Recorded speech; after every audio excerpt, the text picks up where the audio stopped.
بادشاہوں کے بڑے بات ہوتی ہے. ہمارے ملک میں ایسے بھی بادشاہ گزرے ہیں کہ جو سفر پہ جاتے تھے تو خانسا میں بھی لے جاتے تھے, باورچیوں کو بھی لے کے جاتے تھے کہ کھانا میری مرضی کا ہونا چاہیے. حضرت ابوبکر صدیق نے پانی مانگا, امیر المومنین, تو صحابہ نے شہد ملا پانی پیش کیا. کوئی اتنی لمبی بات تو نہیں, لیکن صدیق اکبر رو ہی پڑے, اور اتنا روئے کہ ہجکیاں بن گئیں. لوگ کہتے ہیں پتہ نہیں تھا کس بات پہ رو رہے ہیں, پر ہم بھی رو پڑے.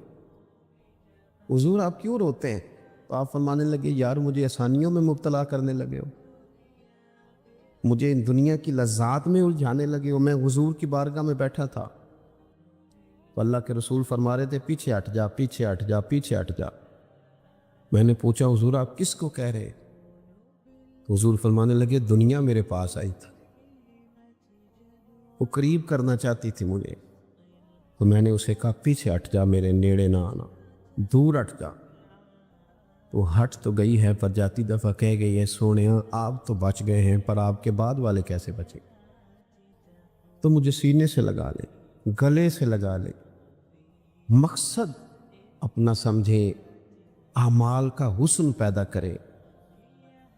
اگر انسان کا مقصود مال کمانا ہے تو اگر مال مل گیا تو اس کے بعد پھر کیا کرے گا؟ کسی نے طے کر لیا تھا کہ بہت بڑی گاڑی اور بہت بڑا بنگلہ مجھے چاہیے, تو وہ بنگلہ اسے مل گیا, گاڑی آ گئی. اب تو مقاصد کیونکہ طے نہیں ہوتے, تو جو چیز انسان چھوٹا سا مقصد طے کرتا ہے وہ اسے حاصل ہو جاتا ہے. میں نے ملک سے باہر جانا ہے, گھر سیٹ کرنا ہے, ساتھ والا پلاٹ لینا ہے, ہو گیا سارا کچھ. تو اب وہ پھر انسان بے چین ہو جاتا ہے, پریشان رہتا ہے, کہتا ہے سمجھ نہیں آتی مطلب مقصود کیا ہے. اللہ تبارک و تعالیٰ نے تو ایک تنکا بے مقصد پیدا نہیں کیا, تو اتنا سونا انسان کیسے بے مقصد پیدا کر؟ تو رب کریم نے ہمیں بتایا کہ مقصد تو تمہارا ہے.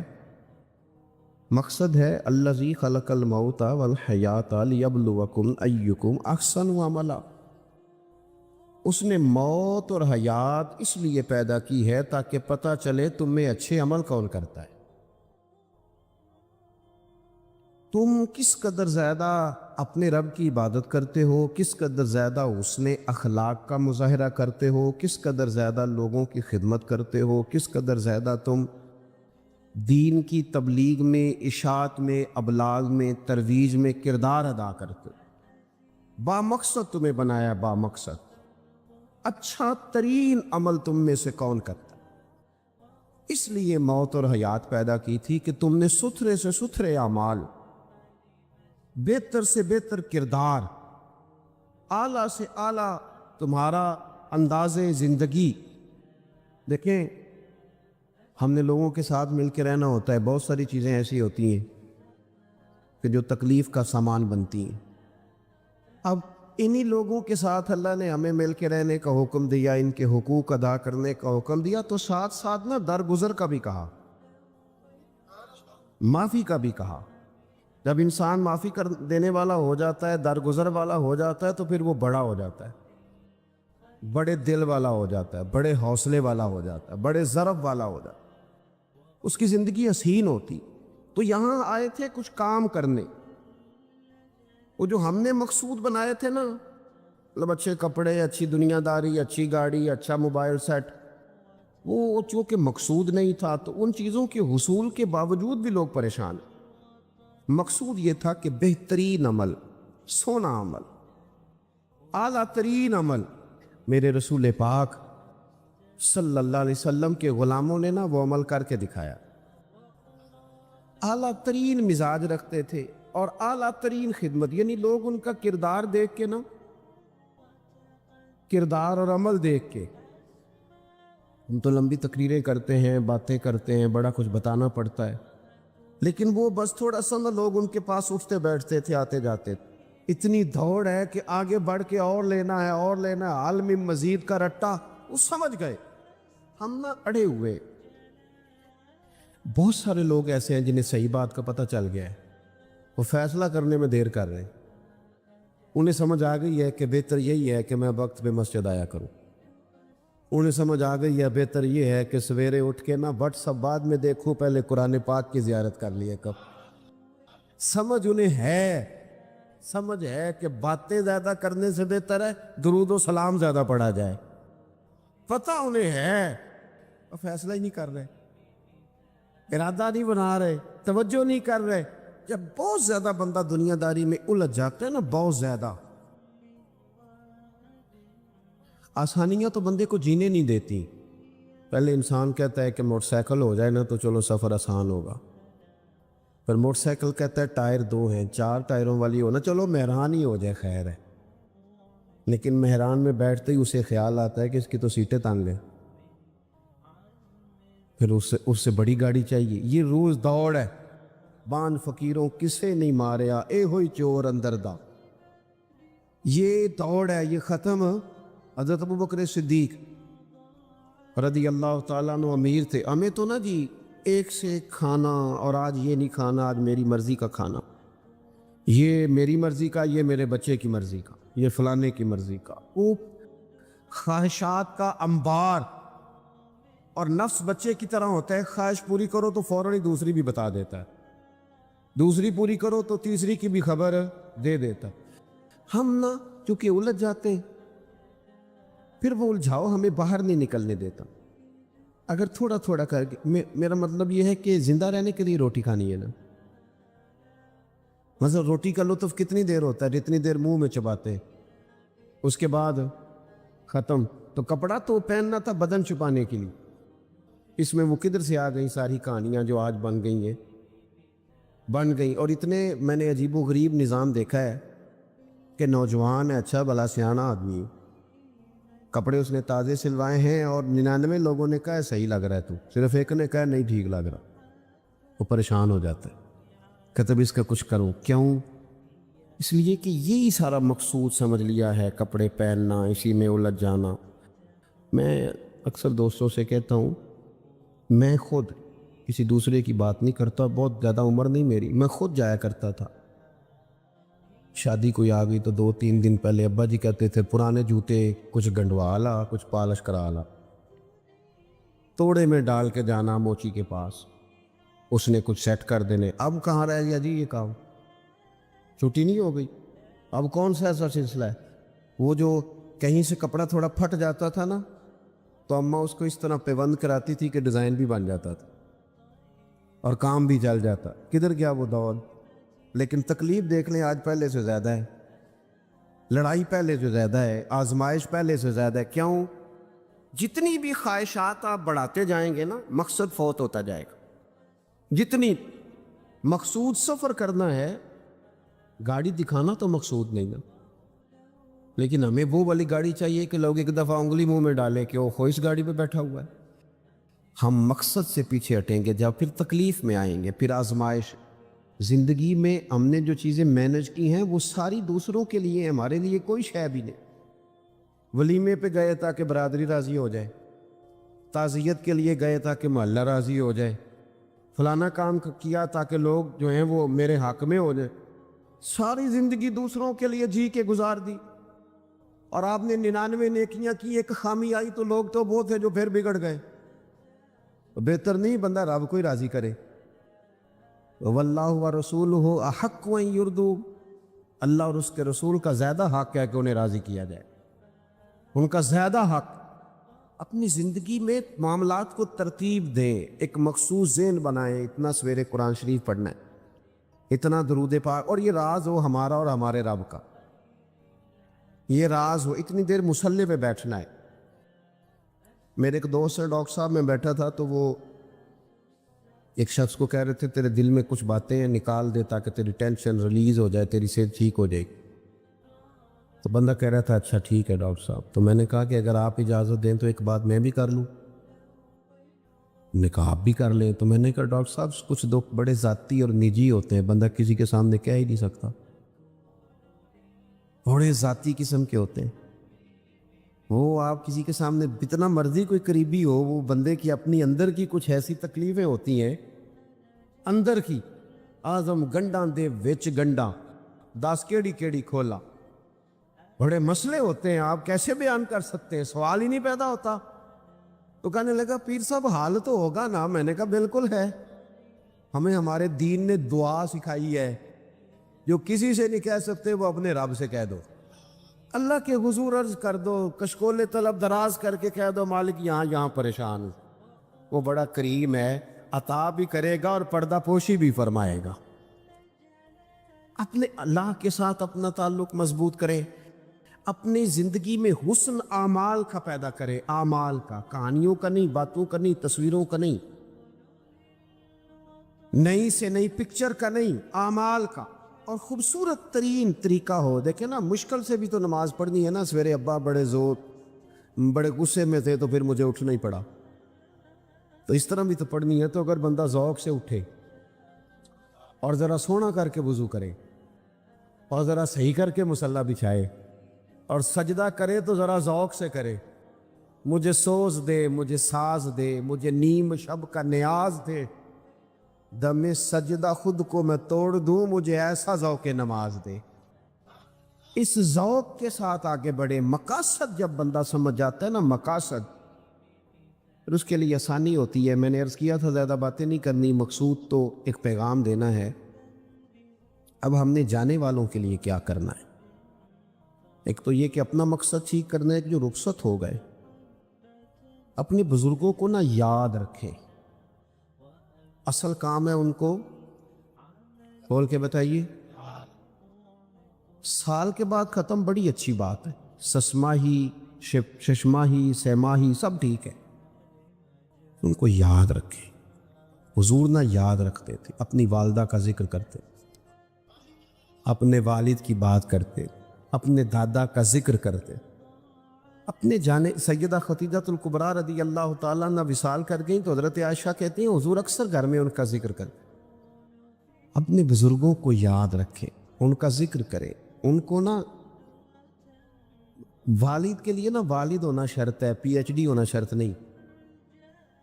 والد کے لیے والد ہونا شرط ہے، مفتی ہونا شرط۔ والد ان پڑھ بھی ہو تو بچے کو سمجھانے کا سلیقہ سے اللہ اسے عطا کاری دیتا ہے۔ ماں بالکل ان پڑھ بھی ہو تو بچوں کو سمجھانے کا طریقہ اللہ اسے ان سے سیکھے۔ میرے والدہ اور والدہ دونوں اپنا نام نہیں لکھ سکتے تھے، تو میں اپنے دوستوں سے کہتا ہوں مجھے کبھی موقع ملے تو میں کئی جلدوں میں کتاب لکھ سکتا ہوں اپنے ماں باپ، اس لیے کہ وہ جو ہمیں سکھا گئے، جو بتا گئے، وہ انہی کا خاصہ۔ تو اپنے ایک تو جانے والوں کو یاد رکھیں، دوسرا ان کے لیے دعا کریں تو درد سے کریں، سونی کر کے کریں، صحیح کر کے کریں، اکیلے بیٹھ کے کریں۔ دعا کا سب سے زیادہ تعلق آپ کے دل کی آواز کے ساتھ ہوتا ہے، اور جس طرز میں حضور نے ہمیں حدیث سکھائی ہے نا، اس رنگ میں کبھی آپ حدیث کو سیکھیں، سمجھیں نا۔ حضور فرماتے ہیں جس طرح دریا میں ڈوبنے والا سہارا تلاش کرتا، دریا میں اسے کتنی کو جلدی ہوتی ہے، غوطے لگ رہے ہوتے، وہ اس طرح کا نہیں ہوتا کہ میں عصر کی نماز کے بعد پھر آؤں گا تجھے نکالنے، اس طرح تو نہیں نہ ہوتا۔ دریا میں ڈوبنے والا اس طرح کشتی سہارا تلاش کرتا ہے، حضور فرماتے ہیں اس طرح قبر میں جانے والا دعاؤں کا انتظار کرتا ہے۔ آپ نے دیر کر دی دعا مانگنے میں، ختم دلانے میں دیر کر دی، خود صبح و شام ہمہ وقت دعا۔ ابھی آپ آیتیں سن رہے تھے سورہ ابراہیم کی، اللہ نے نماز میں رکھ دی، ربنا اغفر لی وَلِوَالِدَيَّ وَلِلْمُؤْمِنِينَ يَوْمَ يَقُومُ الْحِسَابِ۔ ایک تو انہیں یاد رکھیں، خوب دعا کریں، اور دوسرا کوشش کریں کہ وہ جو نیکیاں کرتے تھے وہ نیکیاں بھی جاری رہیں، جن لوگوں سے ان کا اچھا تعلق تھا وہ تعلق بھی قائم رہے۔ یہ بھی کوشش کریں کہ ان کے لیے صدقات و خیرات کریں، اور قیمتی صدقہ دے، قیمتی، میں بات ختم کرنے لگا ہوں بس، قیمتی صدقہ دے، قیمتی۔ 15 تولے سونا گھر میں پڑا ہوتا ہے، قیمتی ہوتا ہے نا۔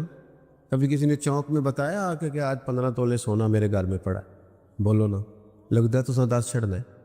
اگر گھر میں 50 لاکھ روپے کیش پڑا ہو تو چوک میں گلی میں آ کے آپ بات کریں کہ گھر میں پیسے پڑے ہیں، کیوں؟ کہ وہ قیمتی ہیں، کوئی لے نہ لے۔ تو یہ جو 5000 مسجد دیکھ کے سارے محلے کو بتاتے ہو یہ بھی صدقہ تھا، یہ بڑا قیمتی چیز تھی، یہ بتانے والا نہیں تھا. یہ تو نیکی تو قیمتی تھی. قیمتی چیز جو ہوتی ہے وہ تو چھپائی جاتی ہے کہ بتائی جاتی ہے. یہ جو بیٹیاں ہیں نا اسلام کی مائیں بہنیں، یہ قیمتی ہیں. اس لیے اسلام انہیں کہتا ہے تم گلیوں اور چوکوں میں آنے والی نہیں، قیمتی چیزیں گھر کے اندر رہا کرتی. تم قیمتی چیزیں ہو، تمہارا وجود قیمتی ہے. تم کبھی ماں ہو، کبھی بیٹی ہو، کبھی بہن ہو، کبھی بیوی ہو، قیمتی ہو. اس لیے تمہیں اسلام کہتا ہے کہ گھر کے اندر رہو گی تو تمہاری قیمت رہے گی. کچھ چیزیں ایسی ہیں جو چوکوں میں گلیوں میں پھیل جائے تو ان کی قیمت نہیں رہتی. اس لیے تمہیں کہا جاتا ہے کہ گھر میں رہو. یہ جو تمہیں چوکوں میں لاتے ہیں یہ تمہیں بے وقت کرنا چاہتے ہیں، بے قیمت کرنا چاہتے ہیں. انسان تھوڑی دیر کے لیے، اگر تھوڑی دیر کے لیے غور کرے تو بڑے بڑے جانور انسان سے بڑے طاقتور ہیں، لیکن اللہ نے ان کی نکیل انسان کے ہاتھ میں تھما دی. اتنا بڑا جہاز ہے، ٹنوں وزن لے کے چل رہا ہے. انسان کے بس کی بات نہیں کہ وہ کئی لوگ لگ کے بھی اس کو اٹھا سکے، لیکن اللہ نے اس کے قبضہ و اختیار میں کر دیا ہے.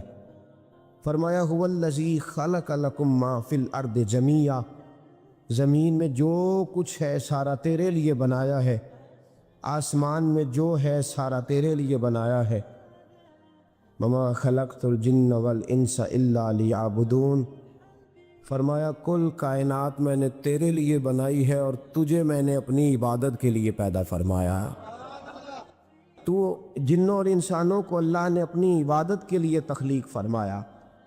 مقصد زندگی، مقصد تخلیق، دنیا میں آنے کا مقصد اولی اور مقصد آخری اللہ کی عبادت، اللہ کی معرفت، اللہ کی طرف توجہ، اللہ کی طرف رجوع. یہی ایک مقصد تھا انسان کے آنے کا. اسی کو قرآن نے بیان کیا تھا. اپنے اپنے مقاصد. حضرت موسیٰ کلیم اللہ علیہ السلام ایک دفعہ کہا گیا کہ بستی میں جو سب سے نیک آدمی ہے وہ ڈھونڈ کے لائیں. تو اب جسے حضرت موسیٰ نیک کہیں گے وہ کتنا کو نیک ہوگا؟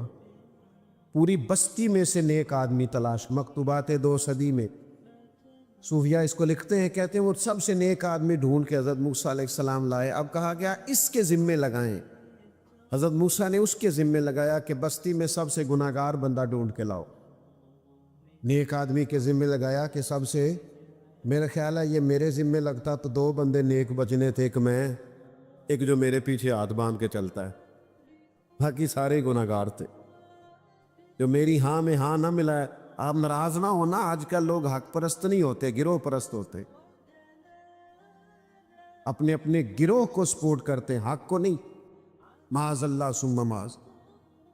حضرت کلیم علیہ السلام نے اس سے کہا کہ تو گناہگار تو ڈھونڈ کے لا. تو وہ کہنے لگا حضور مشکل کام ہے، میں نے وہ اینک لگائی نہیں جس سے لوگوں کے گناہ نظر آئے.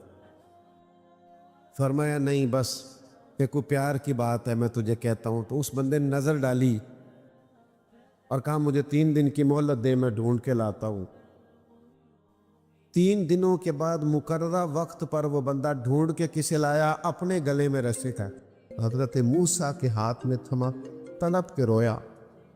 کہنے لگا حضور کچھ لوگ مجھے گناہگار محسوس ہوئے تھے اور ان کے گناہوں کا صرف شک تھا، اپنا مجھے پاک کہے. لوگوں کی غلطیوں کا صرف شک تھا، اپنا مجھے پاک کہے. مجھے پتہ ہے، پتہ سارا ہے سردار نو کیتیاں دا. من نانم کے من دانم، جو میں ہوں میں جانتا ہوں، مجھے اپنی خطاؤں کا پتہ ہے. مہربانی کرے میں ہی گناہگار ہوں. تو حضرت کلیم فرمانے لگے اب سمجھ آئی ہے تجھے اللہ نے کیوں شان عطا فرمائی. میرے بھائیوں، اچھی صحبتیں، اچھی سنگتیں، اچھے لوگ. میں تھوڑی دیر پہلے ایک جگہ پہ عرض کر رہا تھا، لوگ کہتے ہیں پیر بڑے جعلی ہیں. تو میں کہتا ہوں کوئی مجھ سے ناراض نہ ہو جائے تو مرید بھی بڑے جعلی ہیں. ہوئے ہونا ناراض والا، میں پہلا گزارش کی سی نہ ہویا جی. مرید بھی بڑے، ہاں ناراض نہ ہونا. اگر کوئی تگڑا پیر سمجھ کے مرید ہو گئے ہو تو جعلی مرید ہو. ہاں اگر کسی سیاسی بیس پہ بیعت ہو گئے ہو تو جعلی مرید ہو. مرید بھی جعلی کیوں؟ کہ تو اس لیے مرید ہو گیا ہے کہ میں طویل اچھا مل جائے گا اور کام چل جائے گا، اس لیے مرید ہو گیا ہے کہ او رش بڑا ہے، ذرا معاملہ آگے چلا جائے گا۔ وہ سینکڑوں سال پہلے حضرت سلطان باؤ نے کہا تھا رب دا طالب کوئی نہیں ملیا، یہ تے جو ملے طالب زردہ ہوں، یہ تو مال کے طالب ہیں، رب دا طالب کوئی نہیں ملیا، جو ملیا طالب زردہ ہوں، یہ تو مال کے لیے آئے، یہ تو چاہتے ہیں کوئی ایسے کوئی پیر صاحب کوئی ایسا تعویذ دے جو گلے میں رکھو نوٹ ختم نہ ہو، یہ تزکیہ نفس کے لیے تو آئے نہیں، تربیت کا تو مزاج ہی نہیں، سیکھنا تو چاہتے ہی نہیں۔ اور پھر میں کیا عرض کروں، جب پیروں کی لڑائیاں مرید سلجھائیں گے تو ان کی تربیت تھوڑی ہوگی، ان کی کوئی تربیت ہوگی، انہیں تو پتہ چل جائے گا کون کون اپنے نفع کے لیے مجھ سے کیا کرا رہا۔ اچھی صحبتوں میں بیٹھے اور صالحیت کا مزاج اختیار کریں۔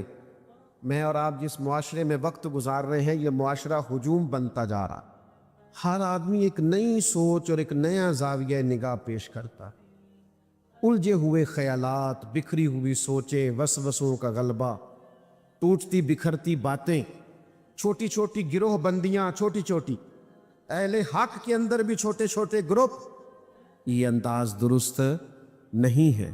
اپنے بزرگوں کی صحبت اختیار کریں، اپنے بزرگوں کی کتب کا مطالعہ کریں، آپ ان چیزوں کو دیکھیں جو آپ کے اندر مثبت تبدیلیاں پیدا کریں، اپنے اخلاق کو سنوارنے کے لیے، کردار کو سنوارنے کے لیے، لب و لہجے کو بدلنے کے لیے۔ آپ اللہ کے بندے جو ہوتے تھے ان کی خدمت میں جو بیٹھتا تھا اس کا رنگ بدلتا تھا۔ میں بس بات سمیٹنے لگا ہوں، آپ توجہ فرمائیے گا۔ حضرت سفیان ثوری دعا مانگ رہے تھے، یا اللہ راضی ہو جا، یا اللہ راضی ہو جا، یا اللہ راضی ہو جا۔ تو حضرت رابعہ بصریہ پردے کے پیچھے بیٹھی تھی، وہ بار بار دعا مانگتی یا اللہ راضی ہو جائے، تو حضرت رابعہ پردے کے پیچھے سے بولی، کہنے لگی چلے بس کریں، کچھ آگے بھی مانگیں۔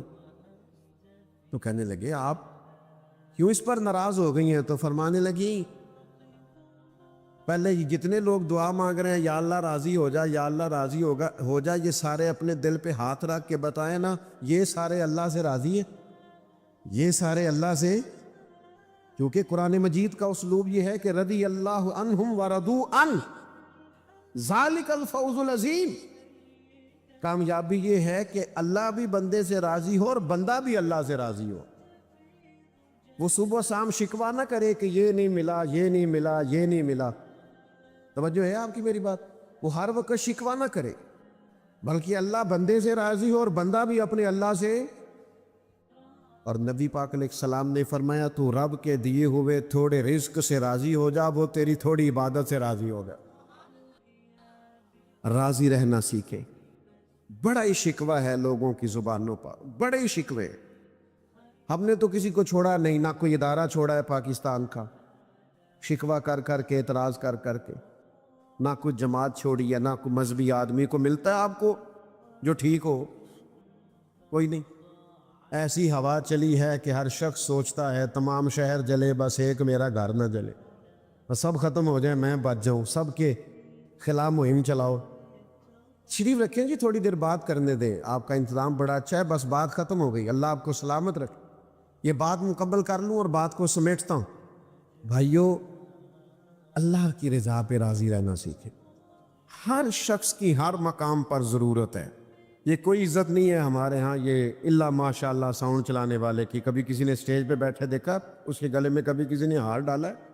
لیکن اگر ساؤنڈ ہی نہ چلے، محفل چلتی ہے تو قدر مانو نا، اس کی بھی کوئی قدر ہے۔ یہ الیکٹریشین جو پنکھے لگاتا ہے اور چلاتا ہے، یہ آج نہ چلے ہوئے ہوتے تو کتنی گھٹن ہو جاتی، لیکن کیا قدر ہے۔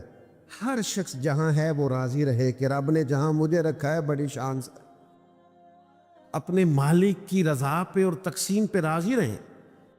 میں اکثر محبت سے دوستوں سے کہا کرتا ہوں کہ خدا جانے بلندی ہے کہ پستی، خدا جانے بلندی ہے کہ پستی، پر جہاں میں ہوں وہاں کوئی نہیں، جہاں میں ہوں وہاں کوئی نہیں ہے، یہ بطور شکر کے کہتے ہیں۔ عزیز دوستو، قرآن مجید میں اللہ تعالیٰ نے نبی کریم علیہ السلام کے وہ صحابہ جو سابقون الاولون ہیں،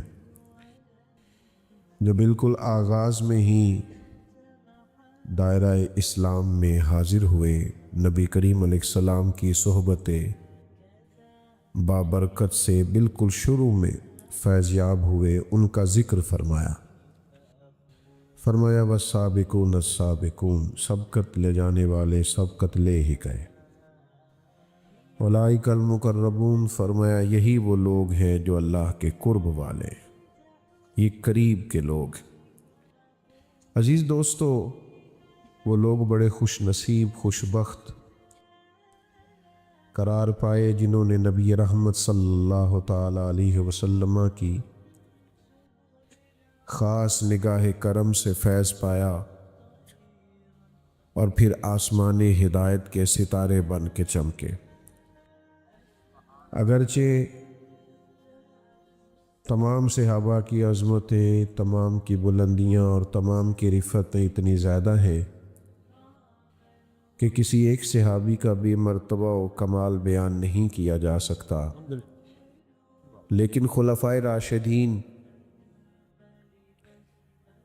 جن کو چار یار کے نام سے بھی امت میں یاد کیا جاتا ہے، ان کی فضیلتوں اور عظمتوں کا کیا کہنا۔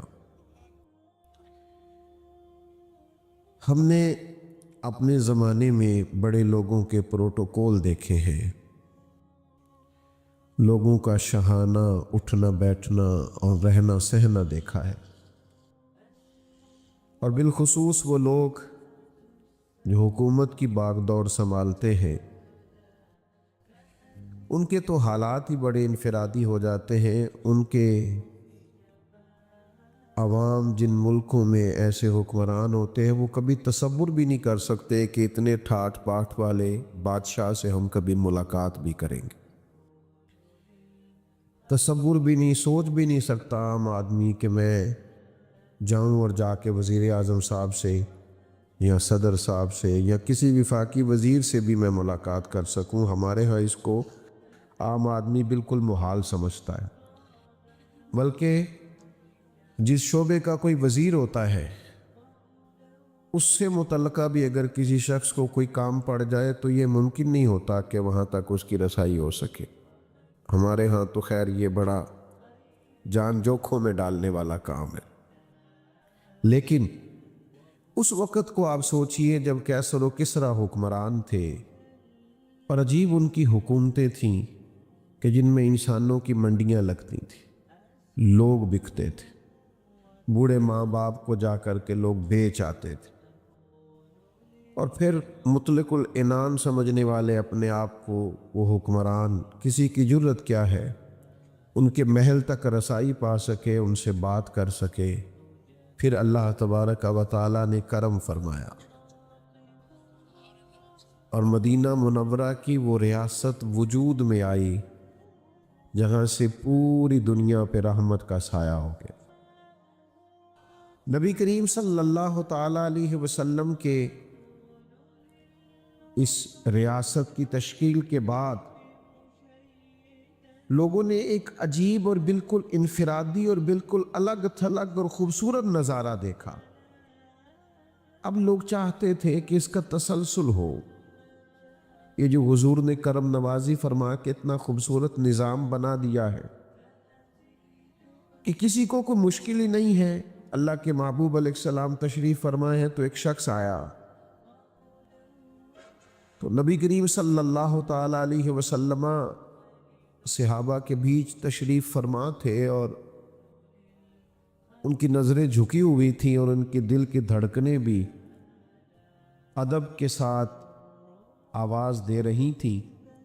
اس ماحول میں وہ شخص آیا اور صحابہ کے وہ ادب والے لہجے اور وہ سکون، اطمینان اور قرار والا ماحول اس نے دیکھا تو وہ کانپنے لگا۔ اچانک انسان کسی بڑے آدمی کے سامنے حاضر ہو جائے، وہ کانپنے لگا اور اس کے جسم پر راشا طاری ہو گیا۔ تو کریم فرمانے لگے کیا ہوا؟ تو عرض گزار ہوا کہ میں مدینے کی سلطنت کے امیر کے پاس آیا ہوں، بہت غریب آدمی ہوں، مجھے سلیقے نہیں آتے بادشاہوں سے ملنے کے۔ بات کہاں کی تھی، کہاں چلی گئی؟ محبوب کی آنکھوں میں آنسو آ گئے۔ حضور فرمانے لگے نہیں بھائی،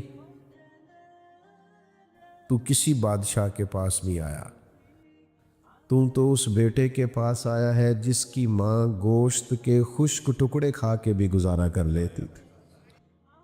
تو بھائی حکومت کو، ریاست کو، سلطنت کو وہ تصور دینا کہ جس میں کسی شخص کو کوئی مشکل محسوس نہ ہو، عام آدمی یہ سمجھے کہ میری رسائی بڑی آسان ہو گئی اور میرے لیے یہ معاملہ بڑا قریب ہو گیا۔ خلفائے راشدین نے اس خوبصورتی سے اس نظم کو چلایا ہے، اس حسن کے ساتھ اس کو لے کے آگے بڑھے۔ انصاف لوگوں کو لوگوں کی دہلیز پہ ملتا، بادشاہ سلامت، ان کو لوگ بادشاہ سلامت اپنے دور میں سمجھتے تھے، پھر وہی سلطنت وہ روپ اختیار کر گئی کہ پانچوں وقت خلیفۃ المسلمین مسجد میں حاضر ہے، نماز کے بعد اپنی بات ان سے کی جاتی ہے، وہ بات سنتے ہیں ان کے ساتھ۔ ذرا اس کو سوچئے تو صحیح،